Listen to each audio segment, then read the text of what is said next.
Hi, it's Megan from A Special Place in Hell.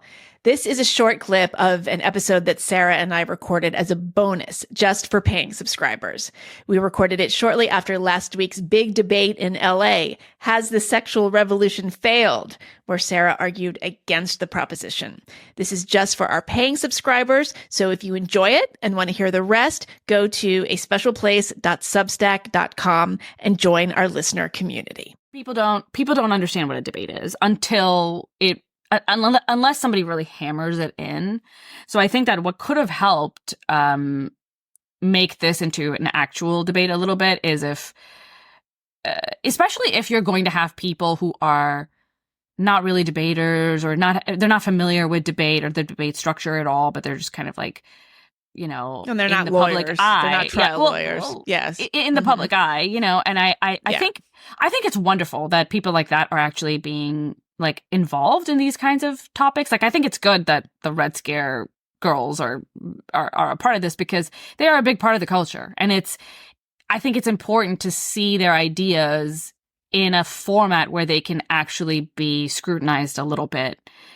And we should just be doing, more and more of that as far as I'm concerned. So I love the debate format. I think that there's something really unique and special about it.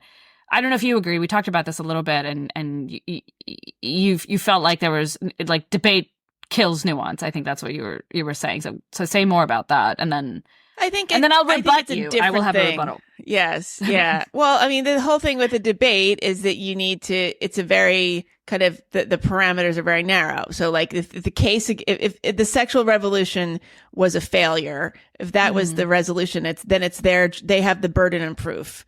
The other side has to prove that is true, right? Yeah. So you're saying it's not a failure. Yeah, I mean, in that case, it's pretty clear cut. I mean, the fact is that with a topic like this, it's obvious that the sexual revolution was not a failure. How are you going to define failure? If the resolution was the sexual revolution had unintended consequences, then that would be a very different thing. But the fact that the word failure was used, it just makes it, I think you're sort of like limited out of the gate if you are going to adhere to the rules of debate. So they were just like, I'm not going to adhere to it.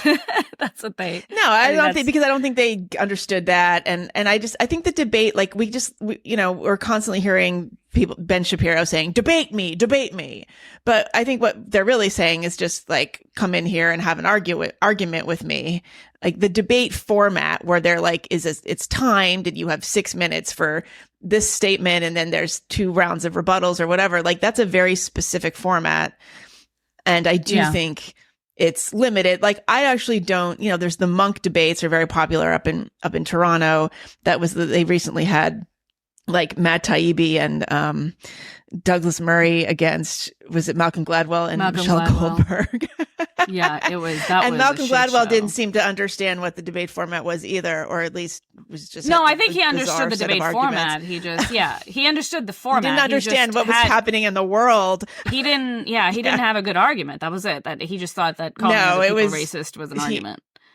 Yes, and phoning it in no less. So, but I guess like I just don't find the debate format as compelling, sort of as an intellectual experience, than others do. But that just may be a personality thing. Like because I just feel like the debate format is about something being very cut and dry, and almost nothing is cut and dry.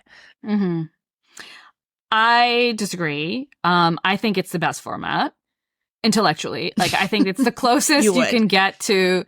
I think it's the closest you can get to, like like word cell chess. You know what I mean? It's the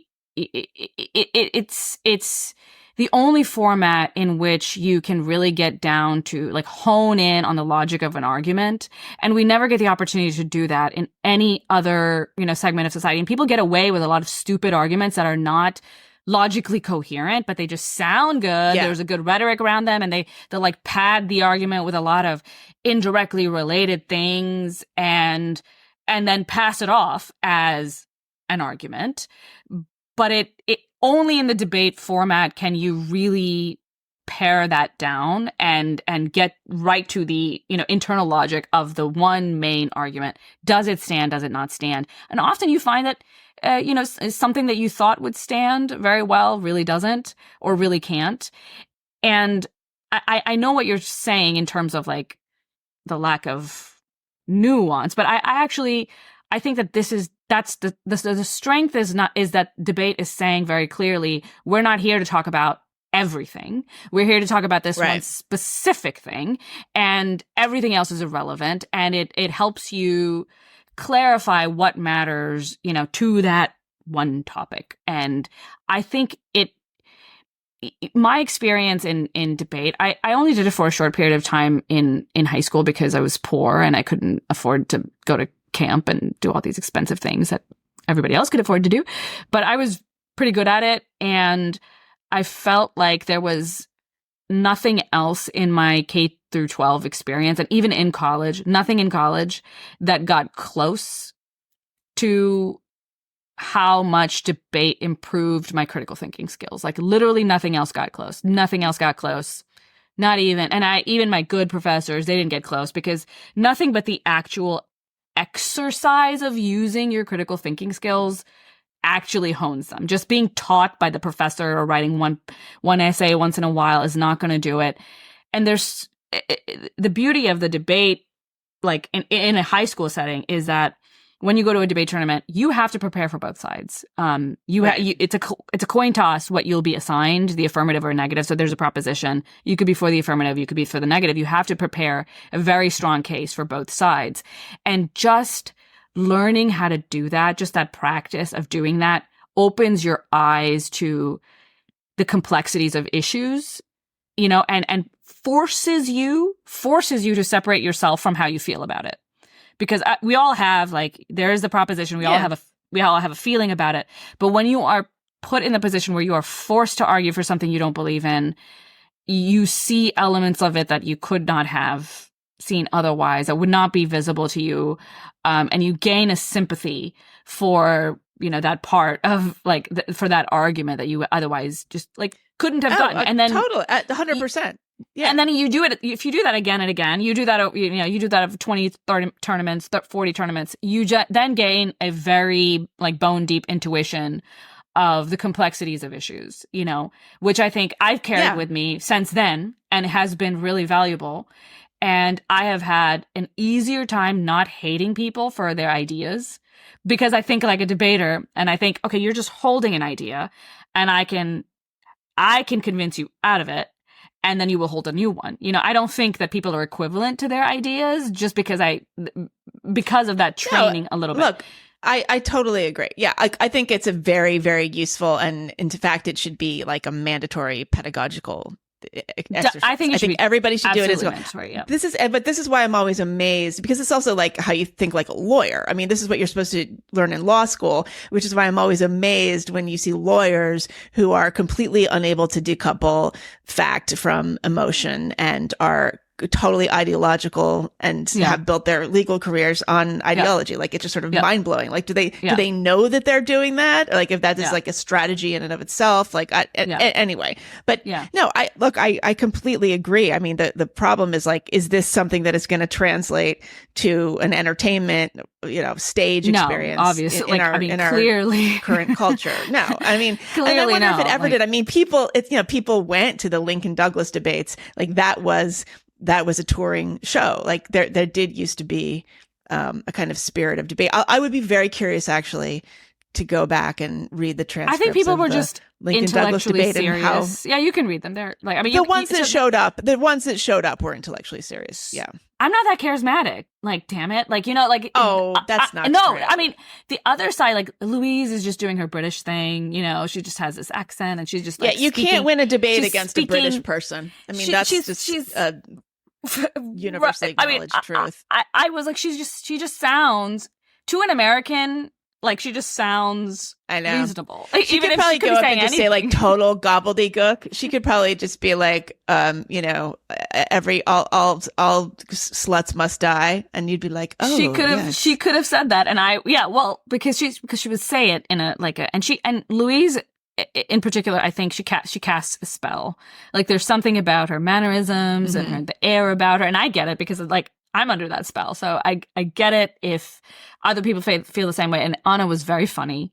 I thought it was kind of like a comedic. Yeah, she was vaping on stage too. So yeah, you should have vaped. Like you just saw.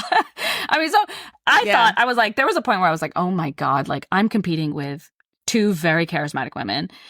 Grimes was the charisma piece of the two of us, except she was having a really rough time of it. She's had some personal problems. It's been in the media, so I won't get into it.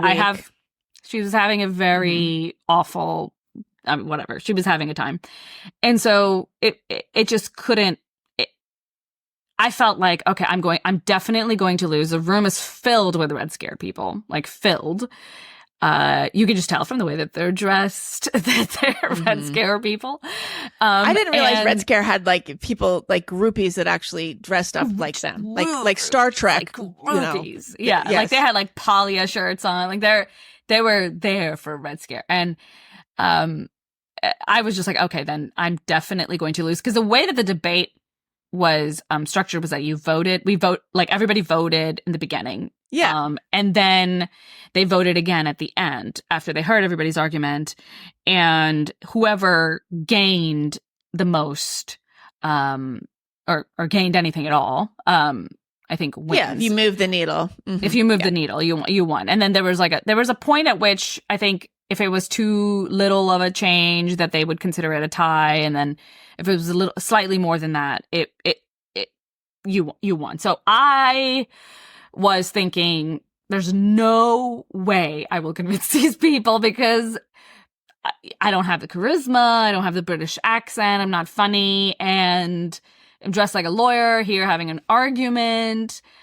And they're all Red Scare fans. Like, yes, they didn't what want. Was Grimes wearing like a feather outfit and like weird glasses and. It wasn't feather. She was doing like a pirate thing. It was pretty cool, actually. A pirate thing. I was like, why didn't I do this? Like, why am I dressed like this? And then, so I just thought we were gonna. So when it came up on stage that we won, our side won, I did not believe it. I thought Barry must have misread the numbers because I couldn't fully see them from where I was sitting, and I was just because they were like behind me up at the top. I was just like, Barry must have misread for a long time, and then she actually came over and like she was just like, "You won!" Like, "You won!" I was like, "Oh," and then Grimes and I were both like, "We won."